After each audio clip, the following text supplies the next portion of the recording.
The flight to D.C. was routine, except for the quiet, bearded man in 12A wearing a tactical cap. Suddenly, the pilot announced a security escort, 2 F-35 fighter jets. While passengers pressed against windows to snap photos, the man calmly dialed a number. Seconds later, the lead pilot's voice crackled over the frequency. "Iron Fist, is that you?" The passenger smiled faintly. "Affirmative. Just heading to D.C., boys." A stunned pause followed. Holy shit. It's really him. The squadron realized they weren't just escorting a plane. They were escorting the most decorated SEAL of the Iraq War. Where are you watching this story from? Let us know in the comments. If this journey of valor touched you, consider subscribing to Silent Veterans and help us give a voice to more incredible stories of our silent veterans. United Airlines Flight 237, cruising at 35,000 feet over Arizona. The Boeing 737 cut through thin air at 550 miles per hour, making the 5-hour journey from San Diego International Airport to Ronald Reagan Washington National Airport. Inside, 147 passengers settled into modern air travel's monotony, scrolling phones, watching seatback screens, reading, or staring out windows at endless clouds below. It was 2:15 p.m. on a Thursday afternoon in late September. The sun blazed through starboard windows, casting golden light across rows of blue fabric seats. The cabin smelled of recycled air, coffee from beverage service, and the faint chemical scent of jet fuel that always permeated commercial aircraft. In seat 12A, a window seat in economy, row 12 on the left side, sat Commander Michael Iron Fist Carver. Michael was 43 years old, though the lines around his eyes and gray in his thick beard made him look older. He was built like a middleweight fighter, 6 feet tall, 195 pounds of lean, functional muscle from years carrying heavy gear through hostile territory.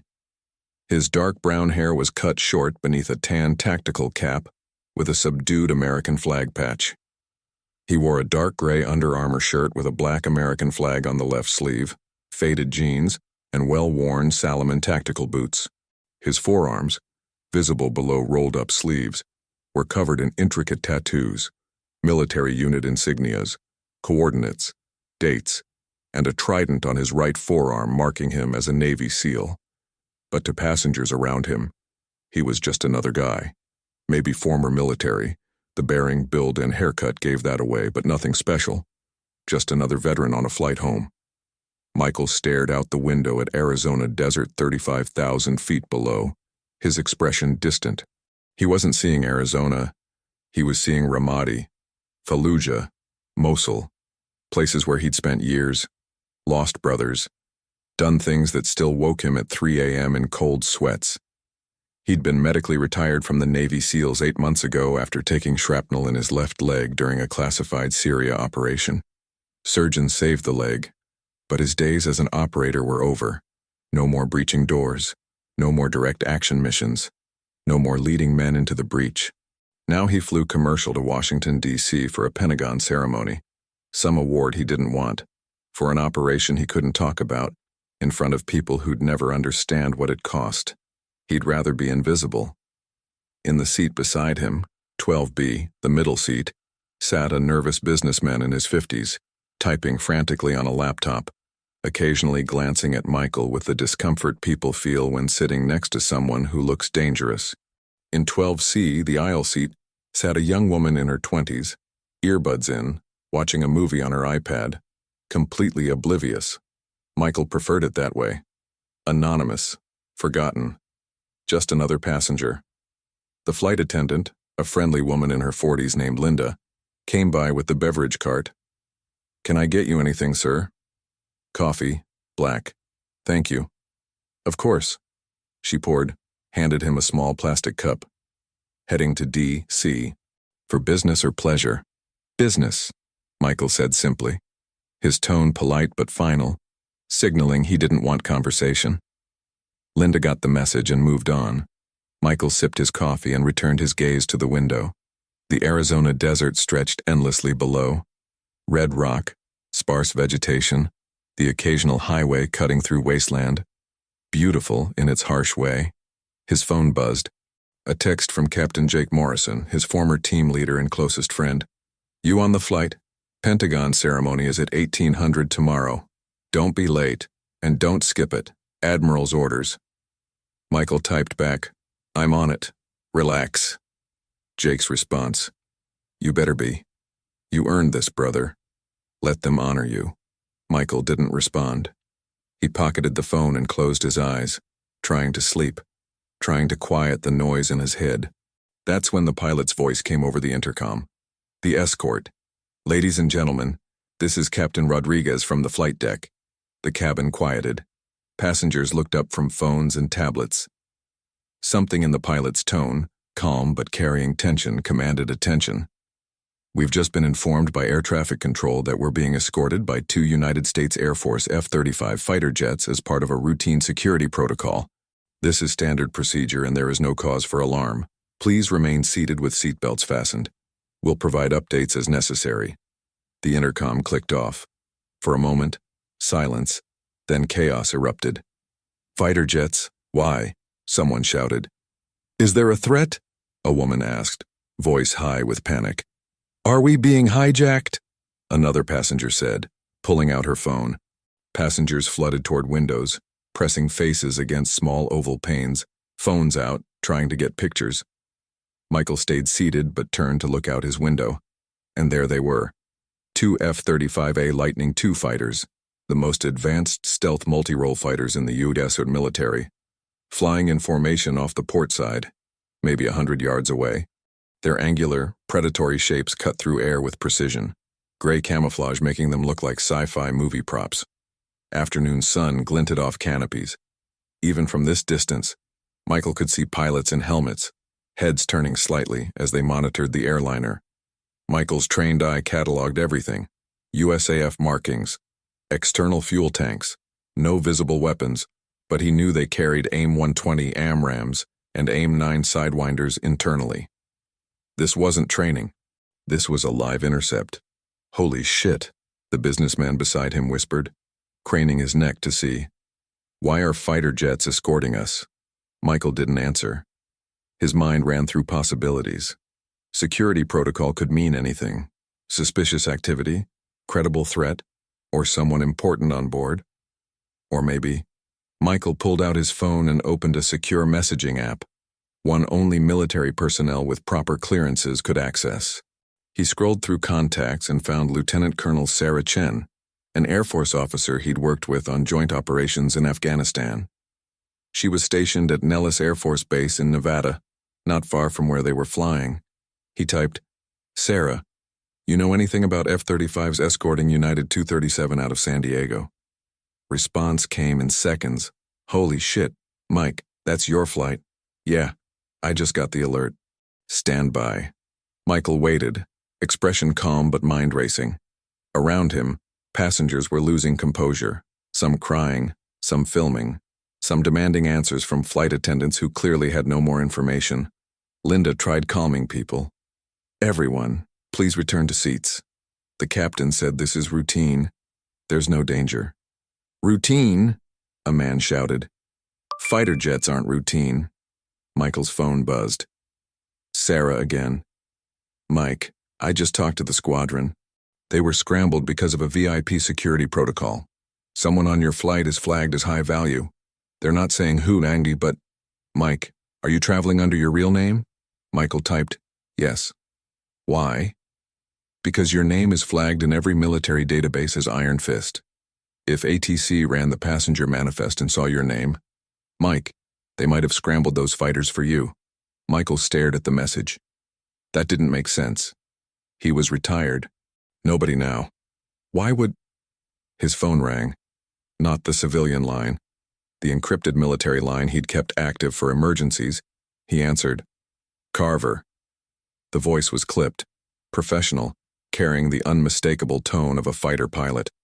Commander Carver, this is Lieutenant Colonel Brad Viper Hayes, 422nd Test and Evaluation Squadron, Nellis Air Force Base. I'm the lead pilot in your escort. Can you confirm identity? Michael glanced around. The businessman was staring at him now, eyes wide. The young woman in the aisle had taken out her earbuds, listening. Michael kept his voice low. "This is Commander Michael Carver, SEAL Team 3, retired. Confirm." A pause. Then, "Iron Fist?" "Affirm." Another pause. Longer. Then Michael heard controlled awe in the pilot's voice. "Holy shit. Sir, it's an honor. We weren't told you were on this flight. We were just told to escort a commercial aircraft. But if you're on board, sir, this changes things." "Changes what?" Michael asked. "Sir, every pilot in this squadron knows who you are. You're a legend. Battle of Ramadi, Operation Neptune Spear, the Mosul Op in 2016. We study your tactics at weapons school, your required reading." Michael's jaw tightened. "I'm just a passenger, Colonel, heading to DC for a ceremony I didn't ask for." "Understood, sir, but..." "Cersei, can I ask something?" "Go ahead." "The ceremony tomorrow. Is it for the Syria Op? The one where you held a position for 6 hours against 200 hostiles so the assault force could extract?" Michael didn't answer immediately. That operation was still classified. Mostly. "I can't discuss that, Colonel." "Understood, sir. But, just so you know, word gets around. We know what you did. And we wanted you to know. You've got the entire 422nd escorting you the rest of the way to DC. Not just 2 birds. We're calling in the whole squadron." Michael's eyes widened. "That's not necessary. Sir, with all due respect, you don't get to decide that. You're Iron Fist. You're a living legend, and we're damn well going to make sure you get to that ceremony safely." Before Michael could respond, he heard a sound outside. He turned. 4 more F-35s had joined the formation, 2 on each side of the airliner, flying in perfect precision. Passengers who'd been freaking out moments ago were now silent, staring in awe at fighter jets surrounding them. Viper's voice came through again. "Iron Fist, you've got a 6-ship escort now. And sir, we just radioed ahead. By the time you reach DC airspace, you'll have a full honors flyby waiting. The Air Force doesn't forget its brothers." Michael sat in his seat, throat tight, eyes stinging. He'd spent 8 months trying to disappear, trying to be nobody, and now... "Thank you, Colonel," Michael said quietly. "No, sir. Thank you, for everything." The line clicked off. The businessman in 12B turned to Michael, face pale. Who are you?" Michael didn't answer. He just stared out the window at 6 fighter jets flying in perfect formation, honoring a man who'd given everything and asked for nothing. Linda approached row 12, eyes wide. "Sir, the captain just received a message from air traffic control. They said the escort is for you." Every head in the cabin turned toward Michael. He said nothing, but the young woman in 12C pulled out her phone and did a quick search. Her eyes went wide. She showed her screen to the businessman. It was a declassified military article. Commander Michael Iron Fist Carver, the SEAL who held Ramadi. The businessman's mouth fell open. You're Iron Fist?" Michael finally looked at him. "I'm just a guy trying to get to DC." But word was already spreading through the cabin, phones out, searches happening. Within minutes, half the passengers knew they were flying with a living legend. And outside the window, 6 F-35s continued their escort, a silent tribute to a warrior who'd never asked to be remembered. The atmosphere in the cabin had shifted completely. What had been panic was now something else. Awe, curiosity, and a strange reverence. Passengers who'd been demanding answers were now craning their necks to see the man in seat 12A. Phones were out, not filming the fighter jets anymore, but discreetly pointing toward Michael. Michael felt the weight of every eye on him. This was exactly what he'd been trying to avoid for 8 months. He wasn't Iron Fist anymore. That man had died somewhere between Ramadi and Mosul, buried under the weight of decisions made, brothers lost, and missions that cost pieces of his soul he'd never get back. He was just Michael Carver now, retired, broken, trying to figure out how to live in a world that didn't involve kicking down doors at 3 a.m. But the cabin didn't see Michael Carver. They saw Iron Fist, and they wanted answers. A man in his 60s, Bill Crawford, a retired Marine sergeant sitting 3 rows back in 15C, stood up and walked down the aisle. He was stocky, gray-haired, wearing a faded USMC polo shirt and a baseball cap with an eagle, globe, and anchor. His eyes were locked on Michael with an intensity that said he knew exactly who he was looking at. Bill stopped at row 12, his hand gripping the headrest of Michael's seat. "Commander Carver?" Michael looked up slowly. He recognized the look in the man's eyes, the look of someone who'd served, who understood what the uniform meant. "Yes." Bill's voice was thick with emotion. "Sergeant Bill Crawford, USMC, retired. I served in Desert Storm. I wanted to shake your hand, sir. What you did in Ramadi, what you did for all of us. It matters." Michael stood up. Not because he wanted to, but because respect demanded it. He extended his hand. Bill gripped it firmly, his eyes wet. "Thank you, Sergeant," Michael said quietly. "No, sir. Thank you. My grandson's in the Marines now. Second deployment to Syria. He's alive because guys like you taught us how to fight smart, how to bring our boys home." Michael nodded, his throat tight. "Your grandson's a good man. Tell him to stay safe." "I will, sir." Bill released his hand, stepped back, and rendered a salute. A formal, crisp salute in the middle of a commercial airliner cabin. Michael, by instinct and years of conditioning, returned it. The cabin watched in silence. Bill returned to his seat, his head high, but the floodgates had opened. A young man in his 20s, Ryan Mitchell, sitting in 14B, wearing a college hoodie, stood up next. "Sir, I'm sorry to bother you, but is it true? Are you really Iron Fist, the SEAL from Ramadi?" Michael sat back down, his jaw tight. "I served in Ramadi, yes." "Dude, you're a legend." Ryan's voice was louder than he intended, drawing more attention. "I wrote my senior thesis on the Battle of Ramadi at UCLA. You held a building for, what was it, 18 hours, while your team extracted wounded." "It was 16 hours, Michael corrected quietly. "And I wasn't alone. I had my brothers with me. But the report said you were the last man out. You stayed behind to provide cover fire while—" "The reports are classified," Michael interrupted, his tone firm but not harsh. "I can't discuss operational details." Ryan nodded quickly, sensing he'd overstepped. "Right. Sorry, sir. It's an honor to be on the same flight as you." Michael nodded, hoping that would end it. Ryan returned to his seat, but it didn't end. A woman in her 40s, Jennifer Hollis, sitting in 18F with her teenage son, approached next. "Commander Carver, I'm sorry to intrude, but my brother was in the Army. He served in Mosul in 2016. He said a SEAL team saved his unit when they were ambushed. He said the team leader's call sign was Iron Fist. Was that you?" Michael's hands tightened on the armrests. "Mosul, 2016. That operation, the one that had earned him a Navy Cross and cost him 2 teammates. Ma'am, I can't confirm specific operations." Jennifer's eyes filled with tears. "My brother came home because of you. He has 3 kids now. I needed you to know that. Thank you." She didn't wait for a response. She just turned and walked back to her seat, wiping her eyes. Michael stared at the seat back in front of him, his breathing controlled, his emotions locked down tight. This was why he hated recognition, because it brought everything back. Every face, every name, every brother who didn't make it home. Captain Rodriguez's voice came over the intercom again, cutting through the murmur of conversations. "Ladies and gentlemen, this is your captain. I've just received additional information from air traffic control regarding our fighter escort. It appears we have a very distinguished passenger on board. Commander Michael Carver, United States Navy SEALs, retired. Commander Carver is a decorated war hero, and the fighter escort we're receiving is an honors detail arranged by the United States Air Force in recognition of his service."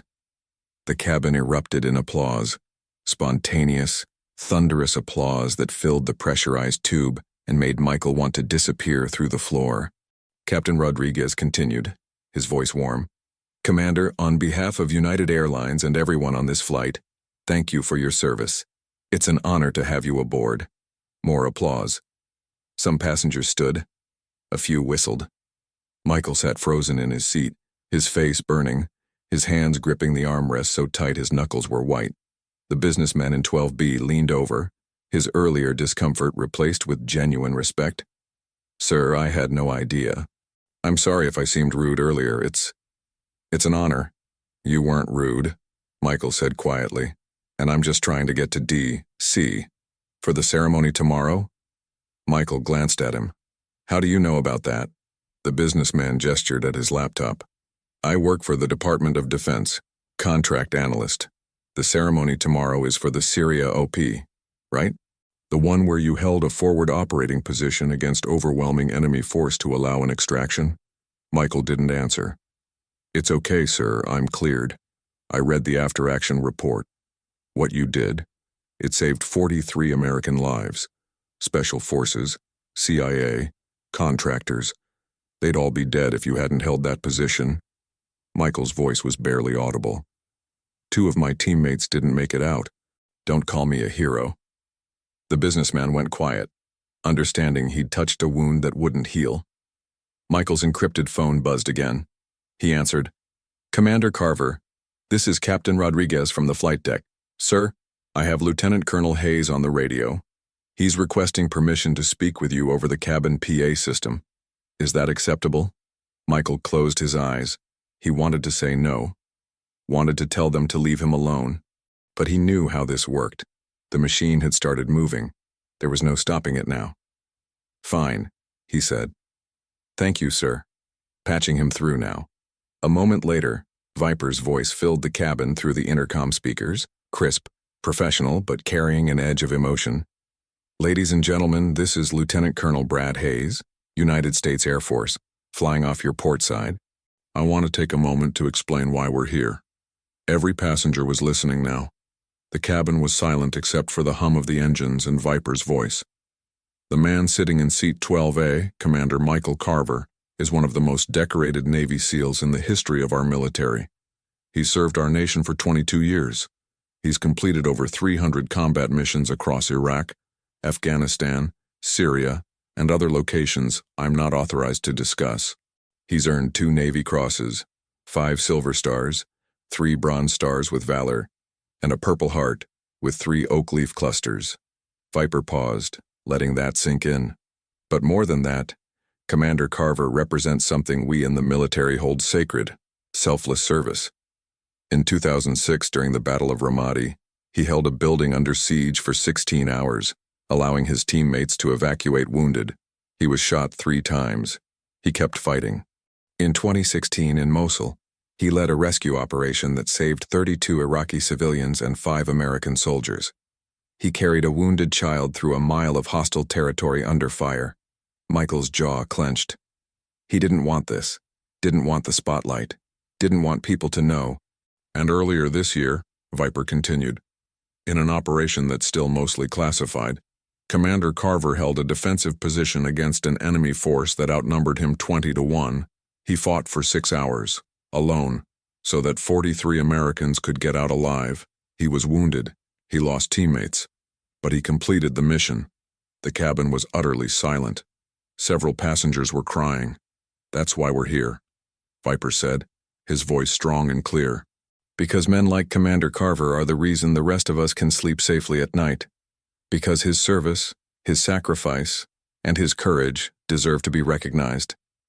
So on behalf of the 422nd Test and Evaluation Squadron and the entire United States Air Force, we salute you, Iron Fist. It's an honor to escort you home." The transmission ended. The cabin erupted in applause again, louder this time, sustained, emotional. Passengers stood.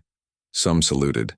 The retired Marine, Bill Crawford, stood at attention in the aisle, tears streaming down his weathered face. Michael sat in his seat, his head bowed, his eyes closed, fighting to keep his emotions in check. The young woman in 12C, who'd been silent this whole time, leaned over and whispered, "Thank you. My dad was Army. He died in Afghanistan in 2012. He always said guys like you were the reason he kept going. Thank you for bringing some of them home." Michael looked at her. She was maybe 24. Her eyes were red. She'd lost her father when she was probably 12 or 13. "I'm sorry about your dad," Michael said quietly. She nodded and turned away, wiping her eyes. Michael looked out the window. The 6 F-35s were still there, but now something else was joining them. 2 F-22 Raptors, the Air Force's premier air superiority fighters, slid into formation above the airliner, their twin tails gleaming in the afternoon sun. Then 2 F-16 Fighting Falcons joined from below. Within minutes, the United 737 was being escorted by 10 fighter aircraft, the largest peacetime escort of a commercial airliner in U.S. history. Michael's phone buzzed, a text from Jake Morrison. "Mike, what the hell did you do? I just got a call from SOCOM. They said you've got half the Air Force escorting you to D.C. You were supposed to keep a low profile, brother." Michael typed back, "Not my choice. They recognized the name." Jake's response, "Iron Fist doesn't get to be invisible. You earned this, Mike. Let them honor you." Michael stared at the message, then at the fighter jets outside his window, then at the cabin full of strangers who were looking at him like he was something more than he felt. He wasn't Iron Fist. Not anymore. But maybe that's not who he got to decide he was. The sun was setting over the Potomac River as United Flight 237 began its descent. The cabin was in reverent silence. Passengers who had been taking photos had returned to their seats, but their eyes kept drifting to the man in seat 12A, the legend who just wanted to be left alone. Michael stared out the window at the Virginia and Maryland landscape emerging below, the Chesapeake Bay, the dense forests, the sprawling suburbs, and finally, the iconic monuments of the Capitol. The Washington Monument rose like a white spear. The Capitol dome gleamed gold in the twilight. The 10-fighter escort maintained formation, their presence both beautiful and overwhelming. Captain Rodriguez's voice echoed over the intercom for the final time. "Ladies and gentlemen, we're beginning our final approach into Reagan National. As you may have noticed, our fighter escort has remained with us throughout the entire flight. Air traffic control has informed us that we've been granted a special approach corridor, something that hasn't been done since Air Force One operations. Commander Carver, this is for you, sir." Michael closed his eyes. He knew what was coming. The 737 descended through 10,000 feet, then 5,000, its landing gear extending with a mechanical whir that vibrated through the airframe. The fighters adjusted their formation, spreading out to create a corridor, 5 on each side, forming a path of honor through the sky. As the airliner descended through the corridor, each fighter jet peeled off in sequence, executing a perfect missing man formation, a traditional aerial salute used to honor fallen warriors. But this time it wasn't for the dead. It was for the living legend who'd given everything and asked for nothing. Passengers pressed against windows, filming, crying, overwhelmed by the display of respect. The businessman in 12B had tears streaming down his face. "My God," he whispered, "I've never seen anything like this." Michael watched the fighters peel away one by one, their afterburners igniting briefly as they climbed back into the darkening sky, brilliant orange flames against the purple twilight. Each departure felt like a salute, a goodbye, an acknowledgement of something he couldn't quite name. The 737 touched down on runway 1 with a gentle bump. As it taxied toward the gate, Michael saw something that made his breath catch in his throat. Lined up along the taxiway were emergency vehicles, fire trucks, ambulances, airport security, but not for an emergency. Their lights were flashing in synchronized sequence, creating a path of red and blue strobes, and standing in front of each vehicle were firefighters, paramedics, and airport personnel, all at rigid attention, all saluting.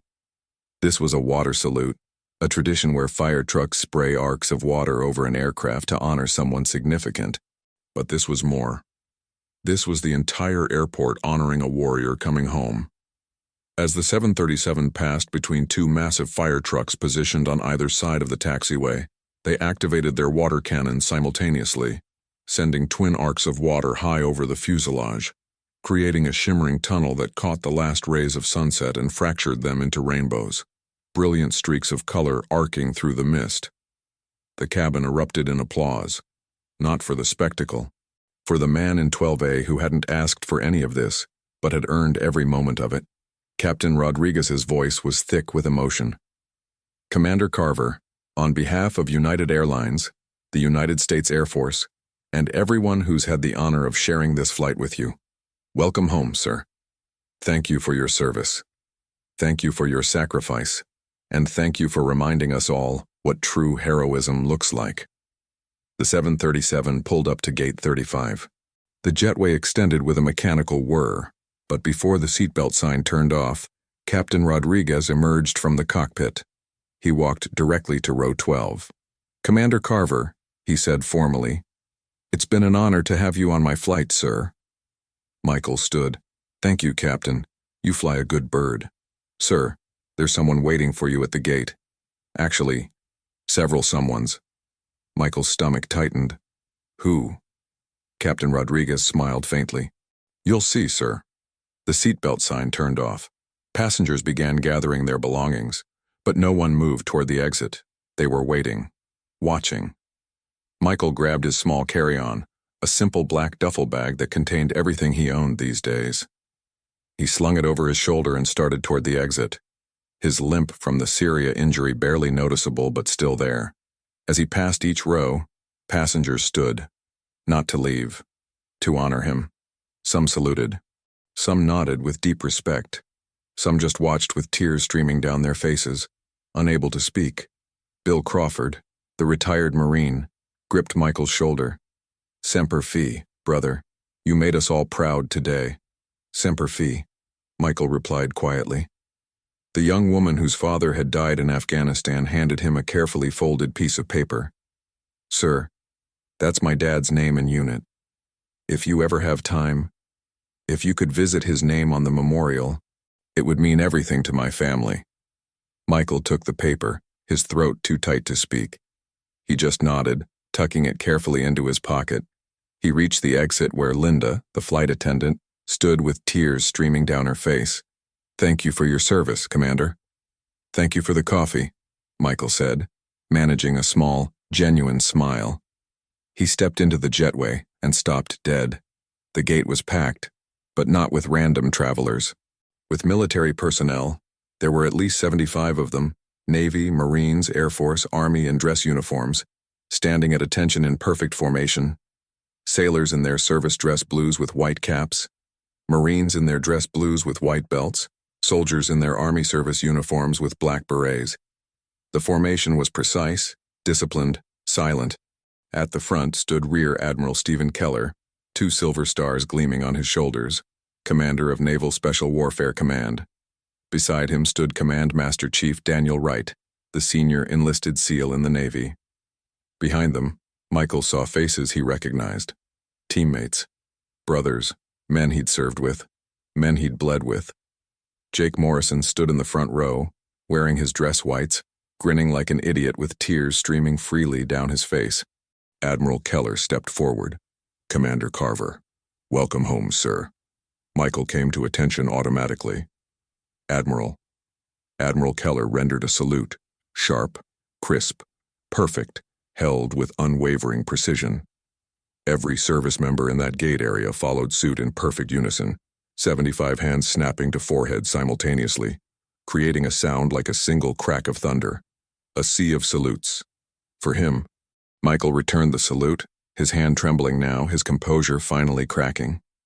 Admiral Keller held his salute for a long moment before finally dropping his hand. He stepped closer, his voice low. "I know you didn't want this, Mike. I know you just wanted to fly commercial and slip into DC quietly. But that's not how this works. Not for you. You're Iron Fist. And Iron Fist doesn't come home in silence." He stepped back and addressed the formation, his voice carrying the command presence of a flag officer. "Ladies and gentlemen, this is Commander Michael Carver. Call sign, Iron Fist. 2 Navy Crosses, 5 Silver Stars, 3 Bronze Stars with Valor. Purple Heart with 3 Oak Leaf Clusters. Over 300 combat missions across 2 decades of continuous warfare. And the living embodiment of what it means to be a Navy SEAL." The formation remained at attention, silent, disciplined. "Tomorrow," Admiral Keller continued, "Commander Carver will receive his 2nd Navy Cross for actions in Syria, an operation that saved 43 American lives at tremendous personal cost. But today, right now, We honor him not for what he did in one mission, but for what he's done across 22 years of service, for leading from the front, for never asking his men to do anything he wouldn't do first, for bringing his brothers home when everyone else said it was impossible. He turned back to Michael, his eyes bright. You tried to disappear, Mike. You tried to become invisible, but you don't get to. Because we won't let you. Because you matter. Because what you've done matters. And because we need you, not as an operator anymore, but as a leader, as a mentor, as living proof that the warrior ethos isn't dead. Michael's voice was rough, barely audible. Sir, I'm retired. I'm medically discharged. I'm nobody now. You're wrong, Command Master Chief Wright said, stepping forward. You're not nobody. You're one of us. You're a SEAL. And that doesn't end just because the uniform comes off. That doesn't end just because your body can't do what it used to. You're still a warrior. You're still a brother. And you always will be. Jake Morrison couldn't take it anymore. He broke formation, protocol be damned, and crossed the space between them in 3 long strides. He grabbed Michael in a crushing bear hug, not caring about rank or decorum. You stubborn son of a bitch, Jake said, his voice thick. You really thought we'd let you fly commercial without an honor guard? You really thought we'd forgotten about you? Michael laughed despite himself, the sound cracking with emotion. I should have known better. Damn right you should have, Jake said, stepping back but keeping his hands on Michael's shoulders. Now let's get you out of this airport. You've got a ceremony tomorrow morning. And this time, brother, you're going to stand on that stage and accept that medal with your head held high. No arguments. You're going to let this nation honor you. Understood? Michael nodded, unable to speak past the lump in his throat. 6 months later, the classroom at the Naval Special Warfare Center in Coronado, California, was filled with 30 SEAL candidates, young men fresh out of Bud's Hell Week, about to begin their advanced combat preparation. At the front of the room stood Commander Michael Carver, wearing khaki instructor's uniform, a trident on his chest, his bearings straight despite the limp he'd never fully lose. My name is Commander Michael Carver, he began, his voice steady and clear. You might know me as Iron Fist. I'm here to teach you what Buds doesn't. How to lead when everything goes wrong. How to make the impossible decisions. How to carry the weight when your brothers don't come home. And how to keep going when every part of you wants to quit. The candidates listened with the fierce intensity of young warriors who understood they were learning from a living legend. You're going to lose people, Michael continued, his voice carrying the weight of hard-earned experience. You're going to make decisions that haunt you for the rest of your lives. You're going to lie awake at 3 a.m. asking yourself if you did enough, if you made the right call, if there was something, anything, you could have done differently. He paused, letting the silence hang heavy. And the answer is, you did enough. You did the best you could with the information you had. Because you showed up. You fought. You led. You made the hard calls, and you brought as many home as you possibly could. That's what being a SEAL means. He looked each candidate in the eye. It's not about being invincible. It's not about never being afraid. It's about being willing to stand when everyone else runs. It's about carrying the weight so your brothers don't have to. It's about accepting that the mission matters more than the man, even when that man is you. One of the candidates raised his hand. Sir, how do you deal with losing teammates? How do you keep going? Michael's jaw tightened, but he didn't look away. You carry them with you. Every decision you make, you ask yourself, would this honor their sacrifice?